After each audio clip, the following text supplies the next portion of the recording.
السلام علیکم ورحمۃ اللہ وبرکاتہ۔ الحمد للہ رب العالمین والصلاة والسلام علی نبینا محمد وعلی آلہ وصحبہ اجمعین ومن تبعہم بإحسان الی یوم الدین۔ اعوذ باللہ السمیع العلیم من الشیطان الرجیم من ہمزہ ونفخہ ونفثہ۔ بسم اللہ الرحمن الرحیم۔ ومن يتوکل علی اللہ فهو حسبہ ان اللہ بالغ امرہ قد جعل اللہ لکل شیء قدرا۔ سب سے پہلے ہر طرح کی حمد اور ثنا، تعریف اور توصیف، عظمت اور بزرگی، کبریائی اور بڑائی اللہ رب العزت کے لیے لائق اور زیبا ہے، جو ہمارا خالق ہے، جس نے ہم کو اس کائنات میں پیدا کیا ہے۔ اور اللہ تعالیٰ نے ہم کو اس کائنات میں ایک خاص مقصد کے تحت پیدا کیا ہے۔ اللہ تعالیٰ نے قرآن مجید میں وہ مقصد بیان کرتے ہوئے فرمایا وَمَا خَلَقْتُ الْجِنَّ وَالْإِنسَ إِلَّا لِيَعْبُدُونَ۔ ہم نے جنوں اور انسانوں کو صرف اور صرف اس مقصد سے پیدا کیا ہے کہ وہ ہماری عبادت کریں، صرف ہماری عبادت کریں۔ تو اللہ تعالیٰ نے ہم کو اپنی عبادت کے لیے پیدا کیا ہے، اور عبادت کی بہت ساری قسمیں ہیں۔ بنیادی طور پہ عبادتیں دو طرح کی ہوتی ہیں۔ ایک وہ عبادت ہوتی ہے جس کو ہم ظاہری عبادت کہتے ہیں، جو دکھائی دیتی ہے عبادتیں۔ ان ظاہری عبادتوں میں جسمانی بھی عبادت ہوتی ہے، جیسے نماز ایک ظاہری عبادت ہے، روزہ ایک ظاہری جسمانی عبادت ہے، زکوٰۃ ایک ظاہری مالی عبادت ہے، حج جو ہے وہ مالی اور جسمانی دونوں طرح کی عبادت ہے۔ تو کچھ عبادتیں وہ ہیں جو ظاہر میں دکھائی دیتی ہیں، اور کچھ عبادتیں وہ ہیں جو باطنی عبادت ہیں۔ باطن کا مطلب یہ ہوتا ہے کہ وہ دکھائی نہیں دیتی، وہ ہمارے نفس کے اندر ہوتی ہیں، ہمارے دل کے اندر ہوتی ہیں، جن کو ہم کہتے ہیں قلبی عبادت۔ ہم اس کو کیا کہتے ہیں؟ قلبی عبادت۔ قلب کا مطلب ہوتا ہے دل۔ تو اللہ تعالیٰ کو ہم سے، حالانکہ جو جسمانی عبادتیں بھی ہم کرتے ہیں، ان جسمانی عبادتوں میں بھی وہ عبادتیں عبادت اسی وقت بنتی ہیں جب وہ دل سے نکلے۔ بھئی نماز صرف جسمانی عبادت تو ہے نہیں، جب تک آپ کے دل میں اخلاص نہ ہو، خشوع نہ ہو، خضوع نہ ہو، وہ عبادت نہیں بنے گی۔ آپ روزہ رکھتے ہیں، روزے کا بھی اصل یہ ہے کہ وہ جب دل سے روزہ رکھتے ہیں تو وہ روزہ مانا جاتا ہے۔ تو لیکن کچھ عبادتیں ایسی ہیں جو خالص قلبی عبادت ہیں، یعنی اس کے مظاہر کچھ ہو سکتے ہیں جو آپ کو دکھائی دیں، پرتیک اس کا، لیکن اصلاً وہ عبادتیں کہاں ہوتی ہیں؟ دل میں ہوتی ہیں۔ مثلاً محبت کیا ہے؟ دل کے احساس کا نام ہے نا۔ اللہ تعالیٰ کو ہم سے کچھ احساسات مطلوب ہیں، اللہ تعالیٰ ہم سے کچھ فیلنگز چاہتا ہے، جن کو ہم سینٹیمنٹلز کہتے ہیں نا۔ اللہ تعالیٰ کو ہمارے کچھ سینٹیمنٹس اللہ تعالیٰ کو چاہیے، ہمارے کچھ جذبات اللہ تعالیٰ کو چاہیے، اور وہ جذبات جو ہے نا وہ اپنے آپ میں ایک عبادت ہوتے ہیں۔ جیسے محبت، اللہ تعالیٰ سے محبت کرنا اٹ سیلف ایک عبادت ہے۔ اور محبت کہاں ہوتی ہے؟ محبت دل کے اندر ہوتی ہے۔ اللہ تعالیٰ نے اپنے بندوں کی علامت یہ بیان فرمائی کہ والذین آمنوا اشد حبا للہ، جو ایمان والے لوگ ہوتے ہیں وہ سب سے زیادہ اللہ سے محبت کرتے ہیں۔ اور کافروں کے بارے میں فرمایا کہ انہوں نے اللہ کو چھوڑ کر دوسروں کو اپنا معبود بنایا ہوا ہے، یحبونہم کحب اللہ، اور اپنے جھوٹے معبودوں سے ویسی محبت کرتے ہیں جیسی محبت اللہ سے کرنی چاہیے۔ اللہ کی طرح محبت اپنے معبودوں سے کرتے ہیں۔ تو محبت کیا ہے؟ ایک قلبی عبادت ہے جو دل کے اندر ہوتی ہے۔ اسی لیے محبت میں بھی شرک ہوتا ہے نا۔ شرک، محبت جو ہے وہ کیونکہ عبادت ہے، اور عبادت خالصتاً اللہ کے لیے ہونی چاہیے، تو جیسی محبت، معبودوں والی محبت، ایک عابد کو اپنے معبود سے جو محبت ہونی چاہیے، اگر وہ محبت آپ اللہ کے علاوہ کسی اور کے لیے رکھیں تو یہ کیا ہو جائے گا؟ شرک ہو جائے گا۔ محبت میں بھی شرک ہوتا ہے۔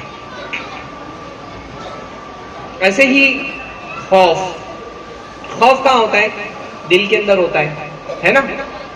خوف بھی ایک عبادت ہے، اللہ سے ڈرتے رہنا۔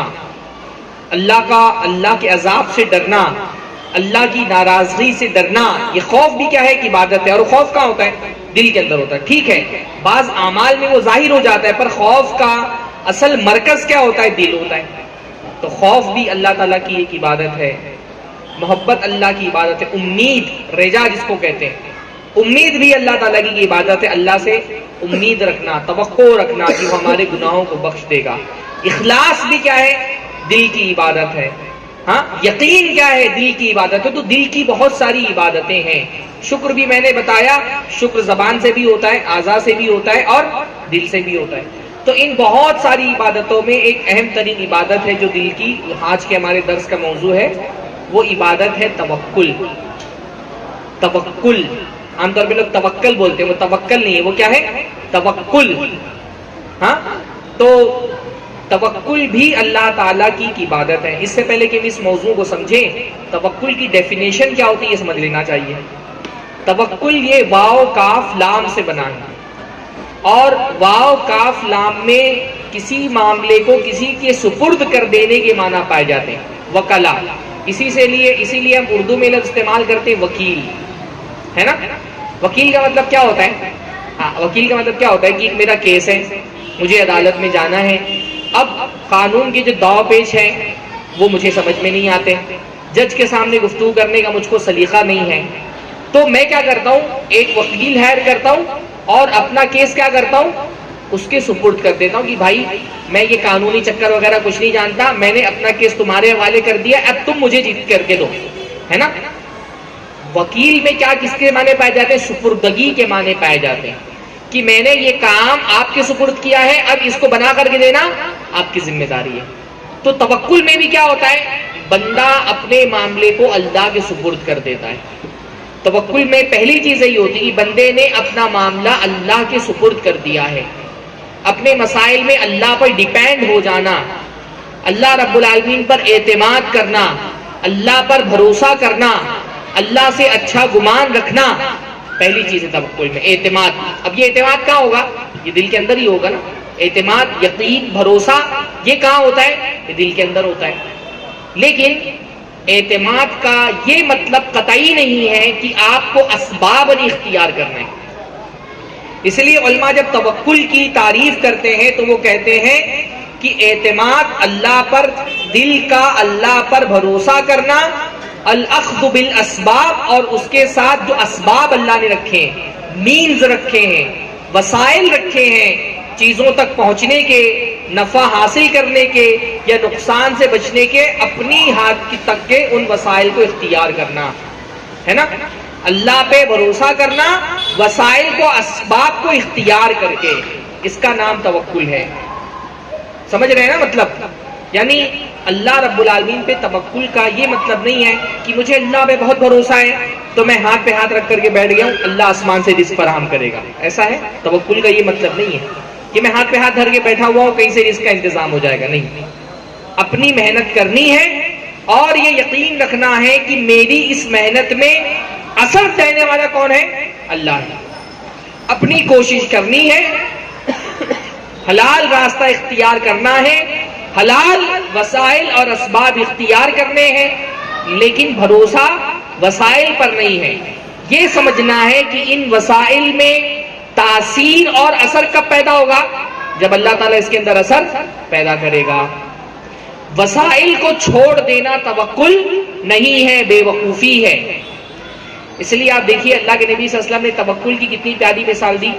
اللہ تعالیٰ نے فرمایا لو کنتم تتوکلون علی اللہ حق توکلہ لرزقتم کما یرزق الطیر تغدو خماسا وتروح بطانا۔ کہا کہ اگر تم اللہ پہ توکل کرو جیسا کہ اس پر توکل کرنے کا حق ہے، لرزقتم کما یرزق الطیر، اللہ تم کو ویسے رزق دے گا جیسا رزق اللہ پرندوں کو دیتا ہے۔ پرندے اپنے کھانے کا سامان جمع کر کے نہیں رکھتے نا گھونسلے میں، ان کے گھونسلے میں کوئی ڈھیری، کوئی راشن کٹ نہیں ہوتی۔ تغدو خماسن، وہ خالی پیٹ نکلتے ہیں اپنے گھونسلے سے، تروح بطانا، اور جب شام کو واپس اپنے گھونسلے پہ لوٹتے ہیں تو کیا ہوتا ہے؟ ان کا پیٹ بھرا ہوا ہوتا ہے۔ اب اس پہ اللہ کے نبی صلی اللہ علیہ وسلم نے پرندے کی مثال دی نا. پرندے کو آپ دیکھیے, پرندے کو اللہ رزق کیسے فراہم کرتا ہے؟ ایسے تو نہیں فراہم کرتا کہ وہ اپنے گھونسلے میں بیٹھا ہے اور رزق کا انتظام ہو جا رہا ہے, وہ بھی نکلتا ہے نا. تو یہ بہت ضروری ہے توکل کے مفہوم کو سمجھنے کے لیے کہ ہم یہ سمجھ لیں ترک اسباب کا نام توکل نہیں ہے. بہت سارے صوفی قسم کے لوگ جو علم نہیں رکھتے ہیں وہ بعض مرتبہ اسباب کو, مینز کو, وسائل کو ترک کر دینے کا مطلب توکل سمجھتے ہیں. ہم کمانے نہیں جائیں گے, ہم بیٹھے رہیں گے, ایسے ہی لوگ لا کر کے دیں گے توکل ہے. یہ توکل نہیں ہے. کچھ ایک خاص قبیلے کے لوگ ایسے تھے جو حج کرنے کے لیے آتے تھے تو سامان لے کر کے گھر سے نہیں نکلتے تھے, کہتے تھے ہم کو اللہ پہ بہت توکل, اللہ تعالیٰ فراہم کر دے گا. پھر مکہ میں آ کر کے لوگوں سے ہاتھ پھیلا کر کے بھیک مانگتے تھے. تو اللہ تعالیٰ, اللہ تعالیٰ نے ان کے بارے میں آیت نازل فرما دی وَتَزَوَّدُوا فَإِنَّ خَيْرَ الزَّادِ التَّقْوَىٰ, کہ زیادہ راہ اختیار کرو. توکل کا یہ مطلب نہیں ہے کہ ہاتھ چھوڑ کر کے بیٹھ جاؤ, کوئی اسباب نہیں اختیار کرو گے, کوئی کمائی نہیں کرو گے, کوئی جاب نہیں کرو گے, اللہ ایسے ہی رزق دے دے گا. اپنی محنت کرو اور اللہ رب العالمین پر بھروسہ رکھو کہ اللہ چاہے گا تو اس محنت میں اثر پیدا ہوگا. اللہ نے دنیا کو دار الاسباب بنایا ہے. دار الاسباب کا مطلب یہ ہوتا ہے کہ یہاں پر کچھ بھی ہوگا تو اس کے لیے کوئی سبب اختیار کرنا پڑے گا.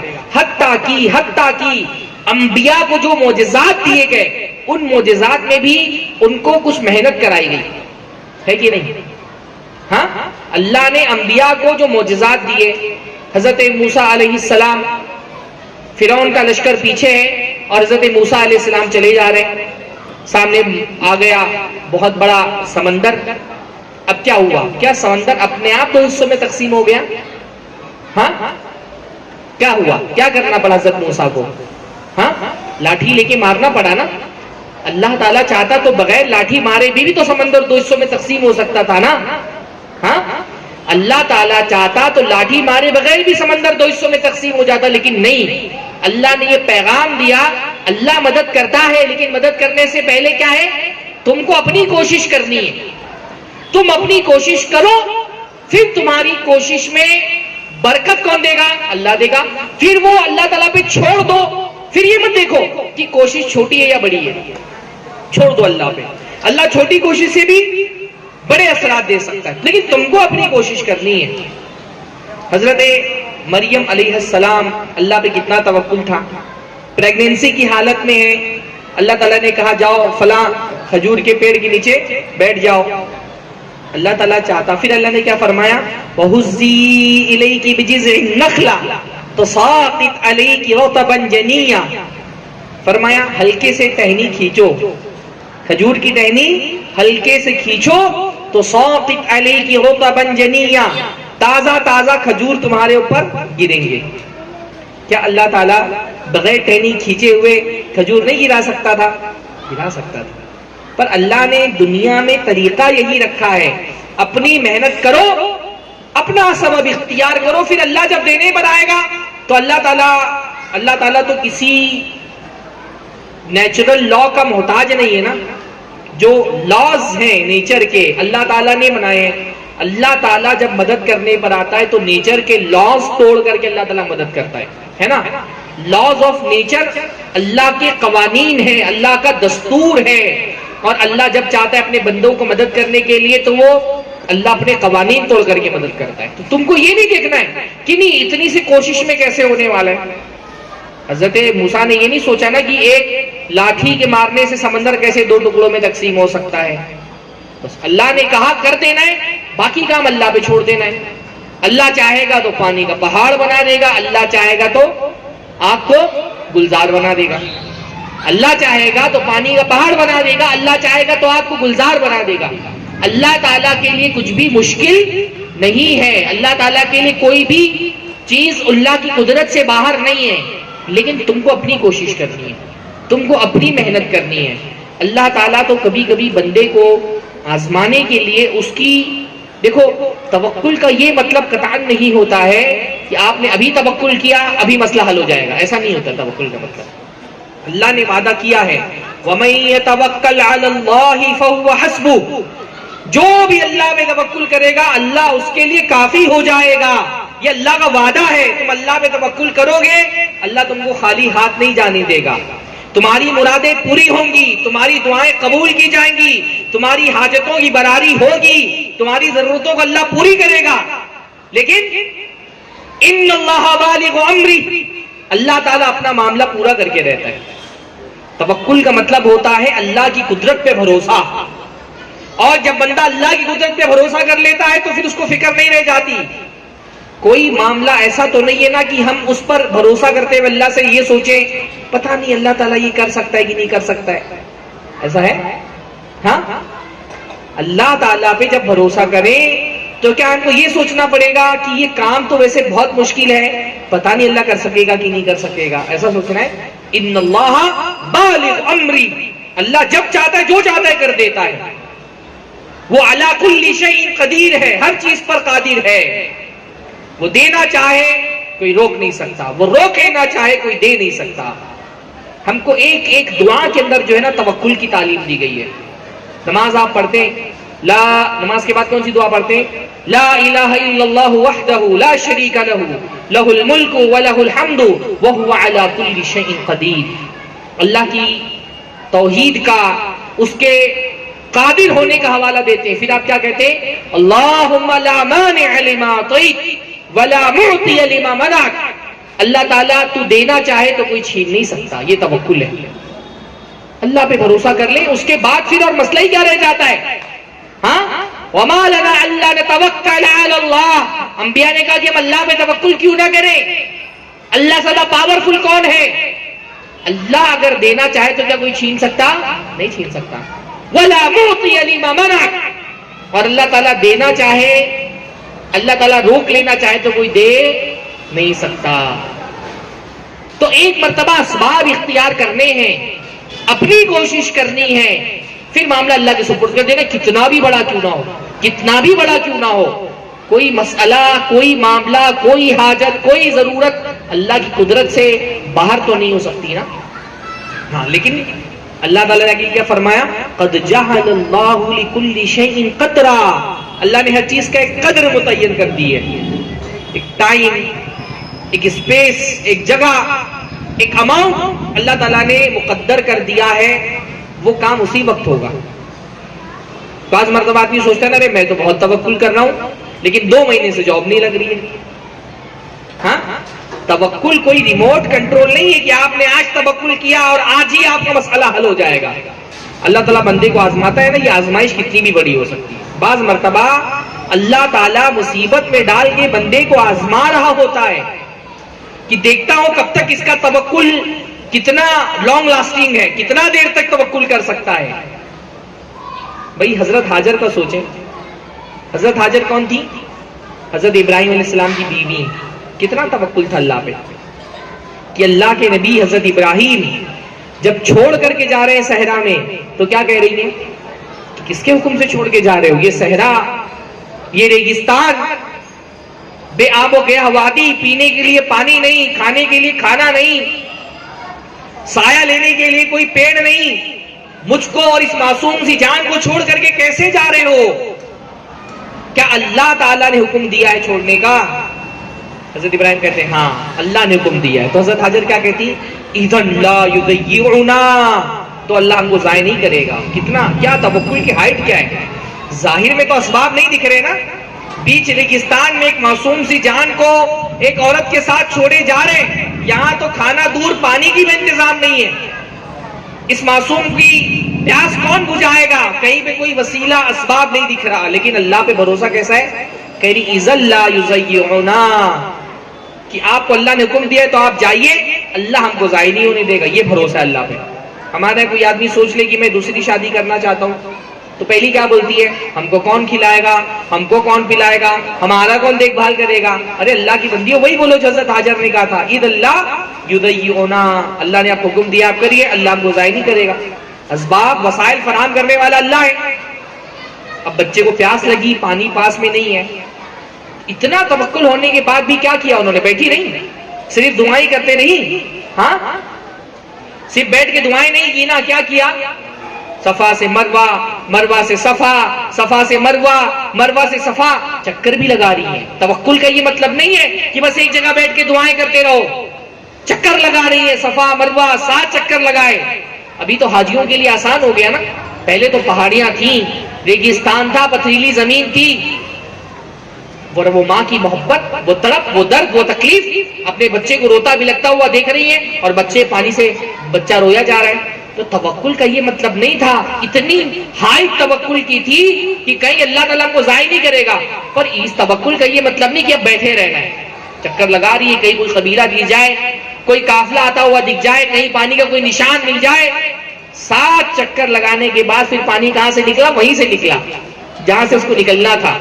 اللہ کو پتا تھا یہی نکلے گا، یہی اسماعیل کے پاس سے نکلے گا، پانی وہیں سے نکلا جہاں سے نکلنا تھا، لیکن اللہ تعالیٰ نے چکر لگوا کر کے ان کی محبت کا، ان کے توکل کا امتحان اللہ تعالیٰ نے لیا۔ اللہ تعالیٰ ایسے ہی چکر لگواتا ہے، کبھی کبھی اللہ ہم سے بھی چکر لگوا رہا ہوتا ہے۔ پانی نکلے گا انشاءاللہ، کبھی نہ کبھی جہاں سے نکلنا ہے اللہ نے پہلے سے لکھ دیا ہے، پانی نکلے گا انشاءاللہ وہاں سے، لیکن اس سے پہلے اللہ تعالیٰ ہم سے چکر لگوا رہا ہوتا ہے۔ ڈھونڈ رہے جاب، نہیں مل رہی، نہیں مل رہی، نہیں مل رہی، کبھی کبھی پھر بندہ مایوس ہو جاتا ہے۔ ہاں، کاروبار نہیں چل رہا، 1 کوشش، 2 اٹیمپٹ، 3 اٹیمپٹ، ایک بھروسہ اللہ پہ، 2 3 4 5، پھر کبھی کبھی ہم امتحان میں فیل ہو جاتے ہیں۔ بہت کوشش کی، نہیں سے کہیں جاب مل رہا، نہیں کوئی کاروبار چل رہا، نہیں پریشانیاں دور ہو رہی، کوئی بیمار ہے نہیں علاج ہو پا رہا، شادی ہو گئی بچے نہیں ہو رہے، سال 2 سال 3 سال محنت کی، نتیجہ نہیں نکل رہا، پہنچ گئے کسی بابا کے دربار میں، پہنچ گئے کسی مزار پہ، کسی فقیر سے دھاگا بنوا لیا، کسی سے انگوٹھی لے لی، کسی سے کوئی لچھا لے کر کے، اور وہ کیا بولتے ہیں اس کو، گھوڑے کی نال لے کے لگا دیا دروازے پہ، ختم توکل۔ اب اللہ سے کے بجائے توکل کس پہ آ گیا؟ یہ آڑی تلسی لکیروں پہ جو گھر میں لٹکائی ہوئی ہیں، اللہ کے بجائے توکل دھاگوں پر آ گیا، اللہ کے بجائے توکل انگوٹھیوں میں جڑے ہوئے پتھروں پہ آ گیا، فیل ہو گیا بندہ۔ ایسے فیل ہوتا ہے بندہ امتحان میں۔ اللہ تعالیٰ تو دیکھ رہا ہوتا ہے کہ آپ کا توکل کتنا لانگ لاسٹنگ ہے، ہاں کتنا بھی لمبا، امتحان کا پیریڈ بہت لمبا بھی ہو سکتا ہے۔ بھائی حضرت زکریا کی زندگی دیکھیے نا، نبی ہیں، ہم تو عام سے انسان ہیں، نبی ہیں اللہ تعالیٰ کے، شادی ہوئی ہوگی، بلکہ انسان تو شادی سے پہلے ہی نیک بندہ نیک اولاد کی خواہش کرتا ہے نا، کتنی لمبی خواہش کی ہوگی، بڑھاپے میں پہنچ گئے، اللہ پہ امید نہیں چھوڑی۔ ہمارے یہاں تو اگر 1 2 سال بچے نہ ہو تو آدمی مسجد، مندر، گرودوارا، گرجا گھر کوئی جگہ نہیں چھوڑتا، ہر جگہ جا کے سر ٹیکتا ہے۔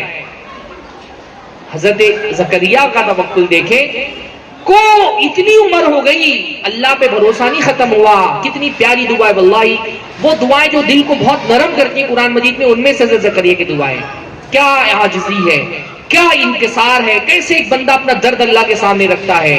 ربی انی وہن العظم منی واشتعل الراس شیبا، اللہ تعالیٰ میری یہ ہڈیاں کمزور ہو گئی ہیں، بڑھاپے نے میری ہڈیوں کو کمزور کر دیا ہے، واشتعل الراس شیبا، اور اللہ تعالیٰ میرا سر بڑھاپے کی وجہ سے سفید ہو چکے ہیں میرے بال، ولم اکن بدعائک ربی شقیا، لیکن اللہ تعالیٰ تجھ سے دعا کر کے میں نامراد نہیں ہوا، میری امید ختم نہیں ہوئی، میرا بھروسہ ختم نہیں ہوا، میرا توکل ختم نہیں ہوا، میری بیوی باج ہے، میں بوڑھا ہو چکا ہوں، لیکن مجھے تیری رحمت سے امید ہے کہ تو دینا چاہے گا تو تیرے سامنے میرے بڑھاپا کوئی نہیں، میری بیوی کا باج پر تیرے لیے کوئی مسئلہ نہیں ہے۔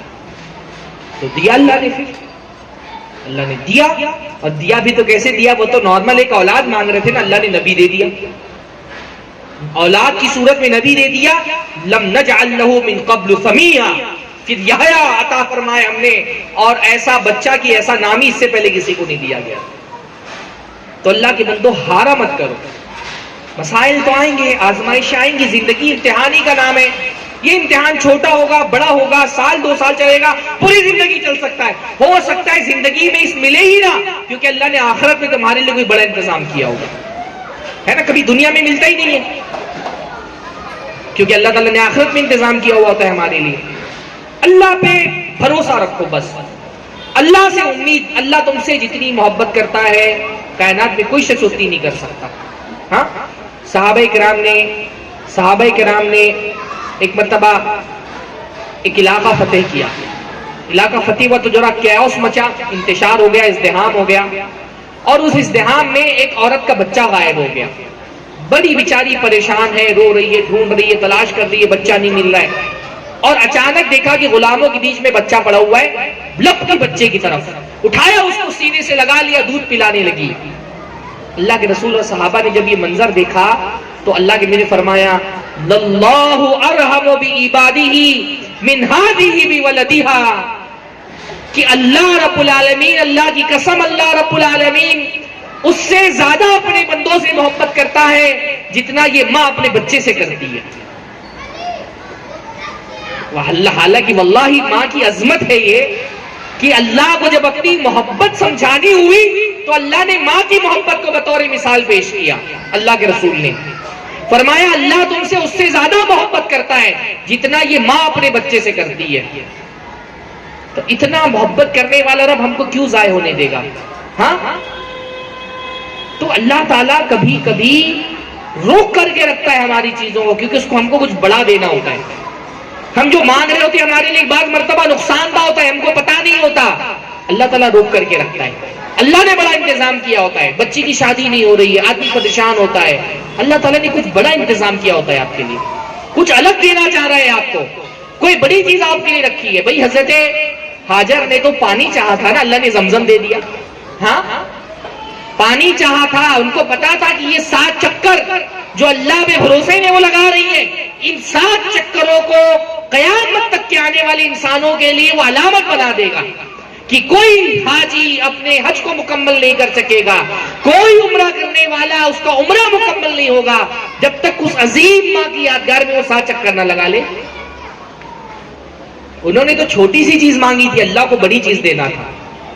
تو اللہ پہ بھروسہ رکھو، کوئی مصیبت ہو، کوئی مسئلہ ہو، اللہ تعالیٰ دینے پر آتا ہے نا، وہاں سے دیتا ہے جہاں سے امید نہیں ہوتی. واللہ کیا فرمایا وَمَن يَتَّقِ اللَّهَ يَجْعَلْ لَهُ مَخْرَجًا وَيَرْزُقْهُ مِنْ حَيْثُ لَا يَحْتَسِبُ. جو بھی اللہ پہ توکل کرے گا اللہ اس کے نکلنے کا راستہ بنائے گا. جو اللہ سے ڈرے گا، تقوی اختیار کرے گا. تقوی ضروری ہے. توکل کا یہ مطلب نہیں ہوتا ہے کہ میرا کاروبار نہیں چل رہا، میں نے سود پر ایک قرضہ لے لیا، اب میں بولتا ہوں مجھے اللہ پہ بہت بھروسہ ہے کہ اللہ میرے اس قرضے میں برکت دے گا. اگر آپ حرام راستے پہ چلے گئے تو توکل ختم. توکل کا پہلا تقاضا کیا ہے؟ تقوی ہے نا. تقوی ہو اللہ تعالیٰ کا، میں حلال پر ڈٹا رہوں گا، اللہ اسی حلال میں میرے لیے راستے نکالے گا. حرام راستے پہ چلے گئے تو توکل نہیں رہ گیا نا. پھر آپ نے حرام کاروبار شروع کر دیا، پھر بولے مجھے اللہ پہ بہت بھروسہ ہے، تو یہ تو بھروسہ نہیں. اللہ نے کہا جو تقوی اختیار کرے گا یجعل لہ مخرجا، اللہ اس کے لیے نکلنے کا راستہ بنائے گا. وَيَرْزُقْهُ مِنْ حَيْثُ لَا يَحْتَسِبُ، اور اس کو ایسی جگہ سے رزق دے گا کہ اس کو پتا بھی نہیں ہوگا. ایسی جگہ سے اس کو، آپ دیکھیے نا انبیاء کے واقعات، کتنا اللہ پہ توکل تھا، کتنا توکل تھا اللہ پہ. اللہ نے کیسے ان کی مدد کی. حضرت موسیٰ علیہ السلام ہاں جان کے لالے ہیں. بھائی فرعون نے حکم دے دیا ہے جو بچہ پیدا اس کو قتل کر دو. اللہ نے کہا رک. جہاں سے حضرت موسیٰ کو خطرہ تھا وہیں سے ان کی حفاظت ہو گئی. ہاں یہ اللہ ہی کرتا ہے نا. ڈال دیا ٹوکری میں بچے کو. اب وہ ٹوکری تو کہیں بھی جا سکتی تھی نا، اللہ کے حکم سے فرعون کے پاس پہنچی. اللہ کے حکم سے جہاں سے جان کا خطرہ تھا وہیں سے حفاظت کا انتظام اللہ نے کر دیا. ایسے ہی ہوتا ہے. ہاں اللہ جب دینا چاہتا ہے نا تو ایسے ہی دیتا ہے، جہاں آدمی گمان بھی نہ کر سکتا ہو کہ یہاں سے بھی مل سکتا ہے، وہاں سے مل جاتا ہے بندے کو. اس لیے اللہ پہ بھروسہ رکھو. اپنی ذاتی پریشانیاں ہیں، دیکھیے ہم کو نا بہت ساری دعائیں اللہ کے نبی صلی اللہ علیہ وسلم نے سکھائی ہیں. ہم ان دعاؤں کو بعض مرتبہ زبان سے پڑھ لیتے پر ان دعاؤں کی گہرائی کو ہم نہیں سمجھتے، بعض مرتبہ اس کے معنی کو ہی نہیں سمجھتے، ہے نا. دیکھیے اللہ کے نبی کی ایک بڑی پیاری دعا ہے، وہ جو اللہ کے نبی صلی اللہ علیہ وسلم سوتے وقت پڑھتے تھے. لمبی دعا ہے. اللہم اسلمت نفسی الیک وفوضت امری الیک والجأت ظہری الیک وجہت وجہی الیک رغبۃ ورہبۃ الیک لا ملجا ولا منجا منک الا الیک آمنت بکتابک الذی انزلت ونبیک الذی ارسلت. اللہ نے فرمایا کہ جب وضو بنا لو نماز سونے سے پہلے اور بستر پہ جا کے دائیں کروٹ ہو کر کے یہ دعا پڑھو اور تمہاری زبان سے نکلنے والی آخری الفاظ یہ ہوں فَإِن مِتَّ مِتَّ عَلَى الْفِطْرَةِ، اگر اسی حالت میں تمہاری موت ہو گئی تو گویا کہ تم فطرت پہ مرو گے. بڑی پیاری دعا ہے. اس کے شروع کے الفاظ کیا ہیں؟ اللہم اسلمت نفسی الیک وفوضت امری الیک. اللہ رب العالمین میں نے اپنے آپ کو تیرے حوالے کیا، اپنا معاملہ تیرے سپرد کر دیا، اپنا معاملہ تیرے سپرد کر دیا. تفویض، اللہ کو سپرد کر دینا معاملہ. اچھا دیکھیے، رات میں اس دعا کے پڑھنے کی بڑی حکمت ہے. آدمی دن بھر کاموں میں مصروف رہتا ہے تو بہت ساری پریشانیاں بھولا ہوا ہوتا ہے. جب رات میں بستر پہ آتا ہے نا تو سارے ٹینشن، ساری فکر مندیاں اس کو گھیر لیتی ہیں. فلانا بیمار ہے، فلاں بچے کا کالج میں ایڈمیشن کرانا ہے، بچی کی شادی کرانا ہے، اماں ابا کو حج کرانا ہے، گھر بنوانا ہے، فلاں کو قرضہ واپس لوٹانا ہے، فلاں کاروبار میں ڈیل کرنی ہے، اور پروموشن نہیں ہو رہا جاب میں، اس کے لیے فکر مند ہے. دنیا بھر کی پریشانیاں جیسے ہی بندہ بستر پر آتا ہے نا اس کو گھیر لیتی ہیں. بہت سارے لوگوں کو نیند نہیں آتی بستروں پر، کروٹ بدلتے رہتے ہیں فکر مندیوں سے. آپ نے جب دعا پڑھی فوضت امری الیک، اللہ تعالیٰ نے میں نے اپنا معاملہ تیرے سپرد کر دیا، اب تو کر کے دے. میں تو اپنی کوشش کر رہا ہوں پر اللہ تعالیٰ میری کوشش کو ثمر آور تو ہی کر سکتا ہے، اس میں اثرات تو ہی پیدا کر سکتا ہے، تو میں تیرے حوالے کرتا ہوں. میں محنت کروں گا، اللہ تعالیٰ میری محنتوں میں تاثیر دے. جب اللہ کی سپرد کر دیتا ہے بندہ معاملہ تو کیا ہوتا ہے، وہ پھر وہ بڑے سے بڑے خطرے سے نہیں گھبراتا. وہ اسباب نہیں دیکھ رہا ہوتا ہے کہ اسباب کیا ہے. جب اللہ پہ بھروسہ کر لیا تو حضرت فرعون ایک لاٹھی لے کر کے پہنچ گئے. جب اللہ پہ بھروسہ کر لیا حضرت موسیٰ ایک لاٹھی لے کے فرعون کے دربار میں پہنچ گئے. فرعون کے سامنے کیا ہے؟ پوری فوج، پورا ملک اس کے زیر سلطنت. اس کے ایک حکم پر حضرت موسیٰ کا سر قلم کیا جا سکتا ہے. حضرت موسیٰ کون سی فوج لے کر کے آئے فرعون کے مقابلے میں؟ کیا لے کر کے آئے؟ ایک لاٹھی. اللہ پہ بھروسہ ہو تو بندہ ایک لاٹھی لے کر کے فوج کا مقابلہ کرنے کے لیے تیار ہو جاتا ہے. ہاں، کافر ہے تو شمشیر پہ کرتا ہے بھروسہ، مومن ہو تو بے تیغ بھی لڑتا ہے سپاہی. مومن اسباب اختیار کرتا ہے پر اس کو بھروسہ اسباب پر نہیں ہوتا، اللہ کی ذات پر ہوتا ہے. ہاں، مشکل سے مشکل ترین حالات میں. ابھی ہجرت کا واقعہ بیان کیا نا میں نے. اللہ کے نبی صلی اللہ علیہ وسلم حضرت ابوبکر کے ساتھ ہیں، دشمن قریب پہنچ چکے ہیں.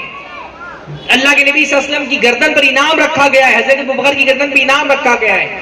اتنے قریب پہنچ گئے ہیں کہ حضرت ابوبکر کہتے ہیں اللہ کے نبی اگر انہوں نے اپنی پیر کی طرف بھی دیکھ لیا تو ہم کو پکڑ لیں گے. اللہ سے فرماتے ہیں اس کو چپ رہو، یہ اسباب ہیں، بولو مت. ہاں، توکل کا مطلب نہیں چلاؤ اللہ تعالیٰ بچا لے گا. اسباب اختیار کرو، خاموش رہو، آواز مت کرو، سن لیں گے. لیکن آگے کیا فرمایا؟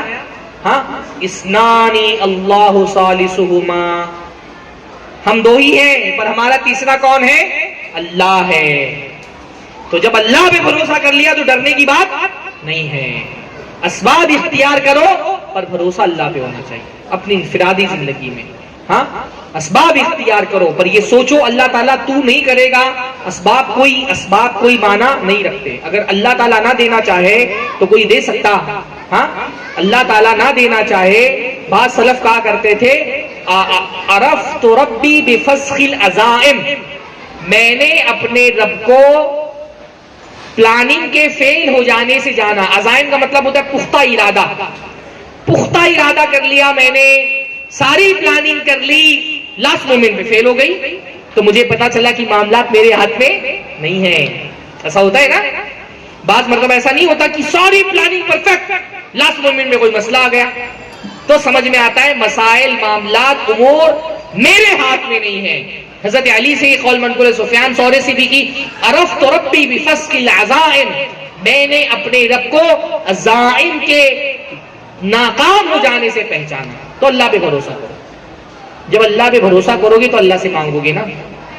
ہاں، سارا تم کچھ نہیں کر سکتے اگر اللہ نہ دینا چاہے تو اپنی انفرادی معاملات میں بھی، اپنے قومی معاملات میں بھی، جو قومی مسائل ہم کو پیش آتے ہیں، جو سیاسی مسائل پیش آتے ہیں، صحابہ کرام کو، اللہ کے نبی صلی اللہ علیہ وسلم کو، اللہ کے نبی سے پہلے آنے والے انبیاء کو جب ان کی قوم کے لوگوں نے دھمکی دی، انہوں نے کیا فرمایا؟ اللہ ہمارا رب ہے، علیہ توکل، تو اسی پر میں نے توکل کیا ہے. اللہ پہ توکل کرو.